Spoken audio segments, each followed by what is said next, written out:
Selamat pagi untuk teman-teman semua dan terkhususnya untuk dosen kami, Pak Reski, sebagai dosen paleontologi kami. Di sini kami dari kelompok 9 ingin membahas tentang Cretaceous. Boleh di next.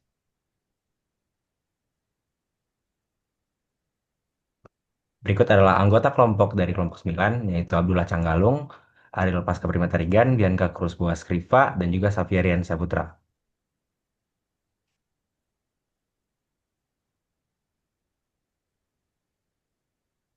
Berikut merupakan table of content dari presentasi kami nantinya. Boleh di next. Oke, yang pertama kita akan membahas pendahuluan. Nah, posisi periode Kretasius ini berlangsung sekitar 145 sampai 66 juta tahun lalu, setelah Jurassik dan juga sebelum Paleogen, serta termasuk dalam era Mesozoikum, yaitu Trias, Jura, dan juga Kapur. Nah, kenapa sih si periode Kretasius ini penting? Karena yang pertama itu menjadi masa puncak perkembangan dinosaurus sebelum kepunahan massal, lalu muncul dan juga menyebar luas tumbuhan berbunga atau angiosperma yang mengubah ekosistem darat. Lalu terjadi perubahan tektonik dan paleogeografi, yaitu pembukaan Samudra Atlantik dan juga benua mulai menyukai bentuk modern. Yang terakhir ini menjadi akhir dari era Mesozoikum dengan peristiwa kepunahan besar yang menghabiskan lebih dari 75% spesies di bumi. Next. Oke, di sini kita bisa lihat posisi dari si Cretaceous-nya itu di era Mesozoikum. Next. Oke. Selanjutnya paleoclimate dan juga atmosfer. Nah, paleoclimate ini adalah kajian tentang iklim purba bumi yang direkonstruksi dari catatan geologi dan fosil untuk memahami bagaimana iklim berubah sepanjang waktu geologi. Nah, pada masa Cretaceous ini, paleoclimate yang didapati yaitu pertama, suhunya itu hangat atau kita bisa sebut sebagai greenhouse world. Nah, si bumi ini jauh lebih panas sehingga iklim tropis meluas hingga lintang tinggi dan juga tanpa es di kutub. Yang kedua ini, permukaan laut yang tinggi. Nah, di periode Kretasius ini, sea levelnya ini tercatat menjadi salah satu yang tertinggi di dalam sejarah geologi. Lalu terbentuk laut dangkal atau epicontinental seas yang luas. Yang ketiga ini, kadar karbon dioksidanya lebih tinggi. Diperkirakan pada masa ini, kadar CO2-nya itu 2-4 kali lebih tinggi dari masa kini, dan juga memperkuat efek rumah kaca, dan juga pendukung iklim panas. Yang terakhir ini ada oksigennya yang rendah.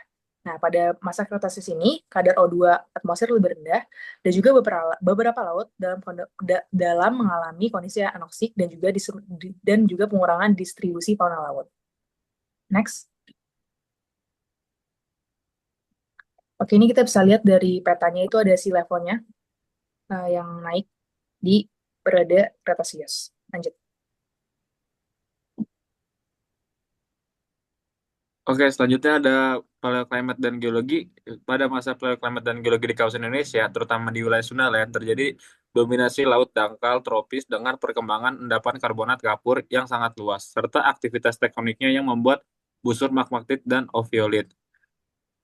Di Laut dangkal tropis Sundaland pada masa glasier terakhir kurang lebih 20.000 tahun yang lalu, permukaan laut turun hingga 120 meter sehingga Sumatera, Kalimantan, dan Jawa menyatu dalam daratan luas Sundaland. Kawasan ini didominasi laut dangkal tropis yang kaya biota, penting bagi kehidupan purba, serta menjadi jalur migrasi dan perkembangan budaya manusia awal.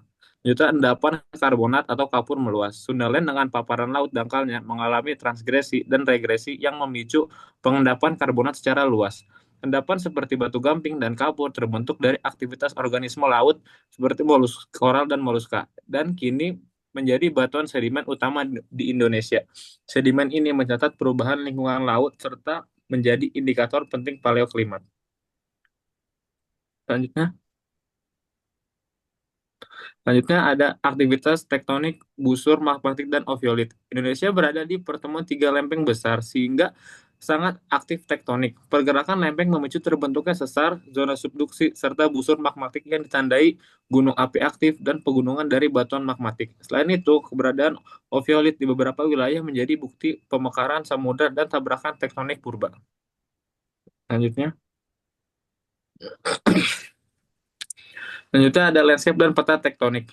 Sekitar 200 juta tahun lalu, pada awal Jurassik, superkontinen Pangea mulai pecah dan menjadi dua bagian besar, yaitu Gondwana di selatan dan Laurasia di utara. Pemisahan ini terus berkembang dan akhirnya membentuk Samudra Atlantik Seiring pembukaan samudra tersebut, benua Amerika dan Afrika bergerak saling menjauh. Proses inilah yang menjadi salah satu pergerakan utama dinamika tektonik lempeng dunia. Itu ada posisi Indonesia dalam Cretaceous. Pada mas pada pada masa Cretaceous, wilayah Indonesia berada di sekitar ekuator dan berhubungan langsung dengan lempeng Indo-Australia serta Eurasia. Aktivitas tektonik yang kompleks berlangsung di kawasan ini, termasuk subduksi lempeng samudra, pembentukan busur magmatik, dan deformasi kerak yang menjadi dasar geologi regional Indonesia modern. Lanjut. Eh, Selanjutnya untuk organisme yang ada pertama yang hidup di pada zaman Cretaceous, pertama organisme tumbuhan ada dua yang mendominasi yaitu ada Angiospermae dan Gymnospermae. Untuk Angiospermae ini awalnya berkembang pesat di lingkungan akuatik, lalu berevolusi pesat hingga mendominasi daratan berkat kemampuan reproduksi yang efisien dan adaptasi morfologi fisiologi yang kompleks. Sementara untuk Gymnospermae seperti konifer dan sikas sudah ada sebelumnya sebelum Angiospermae, tetap bertahan hingga kini dan berperan penting dalam ekosistem purba maupun modern. Lanjutnya untuk organisme hewan darat ada tiga yang mendominasi. Untuk pertama itu ada dinosaurus, yang mana dinosaurus ini itu dominan berupa T-Rex yang pada saat itu sedang berada di eh, puncak rantai makanan eh, sehingga atau ditandai dengan puncak kejayaan dinosaurus. Lalu untuk kedua ada mamalia, yang mana mamalia ini berisikan mamalia yang berukuran kecil. Mamalia ini kebanyakan hidup di malam hari dan memangsa serangga. Selanjutnya ada burung awal. Pada periode kapur juga menjadi momen penting di mana munculnya awal kemunculan dari burung. Burung kemudian berkembang dari dinosaurus theropoda. Selanjutnya untuk organisme hewan laut dibagi menjadi tiga juga. Yang pertama ada amonit. Amonit ini itu bisa dibilang nenek moyang cumi-cumi yang berbentuk seperti cumi-cumi namun memiliki cangkang yang spiral. Amonit ini juga sering dijadikan sebagai fosil untuk menentukan umur lapisan. Selanjutnya ada predator laut, yang mana predator laut ini merupakan reptil laut besar seperti Mosasaurus yang menjadi puncak predator di laut pada saat itu. Kemudian ada terumbu karang, yang mana terumbu karang ini terdiri dari moluska bivalvia unik, pengganti koral modern yang hidup di laut tropis dangkal.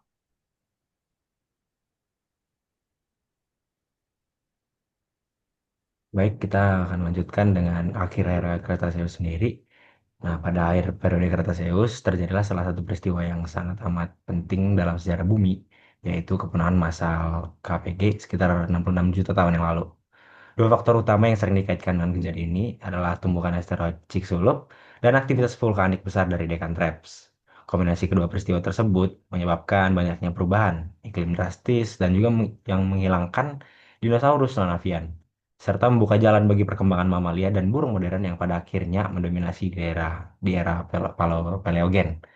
Boleh lanjut?